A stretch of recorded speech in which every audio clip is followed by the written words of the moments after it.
Hello, this is Murray Johnson, and I'm a second grade teacher in Asheville, North Carolina.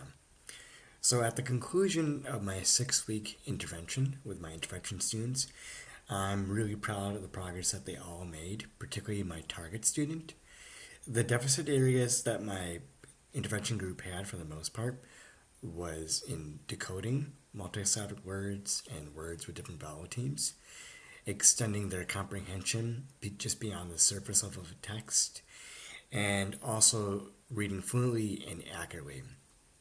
Particularly with my target student, when she came in, she had difficulty with accurately decoding words, to the point where when she decoded, it might be accurate, but it was also slow, so then it impacted her reading fluency. So by the time she was done reading a passage, her comprehension, while moderately strong, wasn't as accurate as what it could be. So she'd give me more surface level answers, and when asked to extend an answer, she would have a hard time with this. So we really worked on that skill with students in this group, particularly focusing on how to decode words. And the strategies that I used for this, for decoding, was a lot of letter tiles, so manipulatives, and I used a lot of visual posters that were a quick reference for my students, and particularly my target student, because she can quickly access it to understand it. I also used tapping out. So example of tapping out is if I said, say the word think, and then they would say think, and then we would tap it out, so ink, and then we'd spell it th, ink, ink. And that is a strategy that was really useful for my target student and students in my intervention group, because it really got them to hear the sounds, that phonemic awareness, and then connect it to their letter sounds, that phonics. That was something I just really utilized in a lot of the weeks that I was doing working on decoding. Another strategy to work on for the comprehension was using graphic organizers, and particularly I use the gist, which is basically getting kids to summarize what they're reading to get to the main point.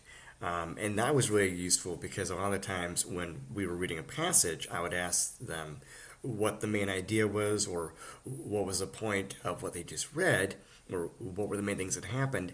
And they'd be able to tell, without using graphic organizer, they'd be able to tell me details here and there, but it wasn't the most important details. So the gist was a really useful way of really focusing in on what the important parts of a passage was about, and really getting them to just be very concise with their wording. And I really thought that this was something that I had to model for my students, and we had to practice. We did it more than once, but once we did it a few times, they started to really pick up, and I think they appreciated the strategy because it got them to really hone in and to really just be very particular with what they're looking for. As far as focusing on reading fluently and accurately, so my target student, when she initially did the QRI assessment with me, her reading fluency and her reading accuracy, as she progressed through the stories, it generally was not as strong. And when she was reading, her fluency would be at a slower pace. And so I really want to focus in on how I could get this target student and the students in this group to read at a faster pace. So what I do in my classroom is I give my kids reading fluency books, and these are books that are slightly below a student's instructional level. And I particularly tell the parents to focus on making sure the kid is reading how they talk.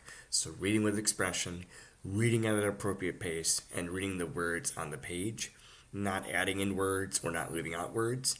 And in my intervention group, I would model reading that wasn't accurate, and I would model reading that wasn't fluent, and I would hit different aspects of it. So it might be reading accurately but reading at a slow pace, or it might be I am reading accurately but my pace, but my expression doesn't match it, or I might be not I might be reading fluently, but I might not be reading all the words correct, or I say a word wrong and I go back and I self-correct. So I would model that, and obviously when I did it wrong, my students would laugh and they would find it goofy, but they understood why they did it, and we would practice it. We would also do a core reading. That was another strategy to target their reading fluency and accuracy, getting kids comfortable with just reading together as a group, and to recognize what that pace sounds like, even if the text is a little bit challenging. It's still a useful way. The growth made by the end of 6 weeks was noticeable. While my target student still does really need to work on decoding and recognizing high frequency words, her rate of fluency increased, and just her overall confidence, I feel like, has increased, particularly when it comes to using a text to answer comprehension questions. She is not as closed off to the idea. When I first gave this assessment, she did not want to go back to use the text. It was much more of just a straight recall. And as the stories increased and the text complexity and the questions, when we did it, I could tell that she wasn't as confident in her ability to do this. But now the second time around, she's much more open to the idea of going back and actually using the text or adding on more details, which is great because that was one of the initial things I wanted to work with her. It's just going beyond the surface level, or if I asked her follow-up questions, giving more details than just what was given in the text. And really all my students were showing that ability, but particularly my target student, because we really focused on that. Other things that I was proud about is just the routines. I felt like my students really responded well to the routine of our intervention lessons, and they would be really excited to partake in these lessons. And I felt like, when you have 6 weeks of mostly uninterrupted learning, your students will fall into a routine, and that just makes the learning process easier because you're not having to teach different things. And I felt from that aspect it was really smooth. As far as the parent involvement goes, for my targets, really for all my students in this group, but particularly for my target student, they are super involved. So from the outset, they had got a tutor for this kid because they do have concerns about her academics, as do I. So we have a tutor for the child. They're open to suggestions that I will send, work that I send home, and they are also in a intervention group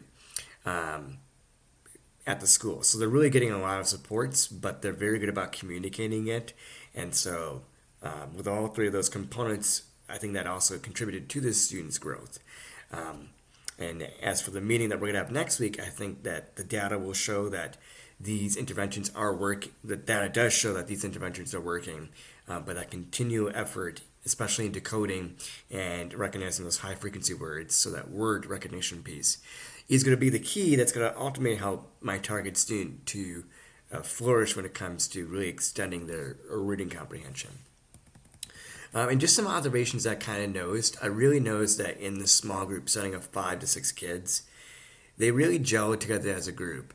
And as a reading specialist, I'm aware that it's not the same community as a classroom community of like 24, 25 kids, but you can make a community of 5 or 6 kids, particularly if you see them throughout the school year. And that's something that I would find exciting, is making a space, my reading, specialist room, making it my own, but also making confident readers that would support each other, because they would support each other in our groups, getting supplies or working together in partnerships. That was really neat. If I could do this intervention again, something that I'd want to focus on is more emphasis on decoding multisyllabic words and more of an emphasis on reading fluency and accuracy.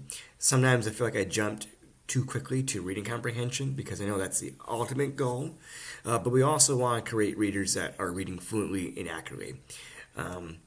And so really modeling that, even if they are getting practice at home, really taking time to model it and to target the accuracy piece, because it's really easy to make errors with that accuracy. And if that's not ever addressed, or it's not as fully addressed as what it could be, then that's just something that I feel lingers with students and does ultimately impact their comprehension of a text. So it's really focusing on that.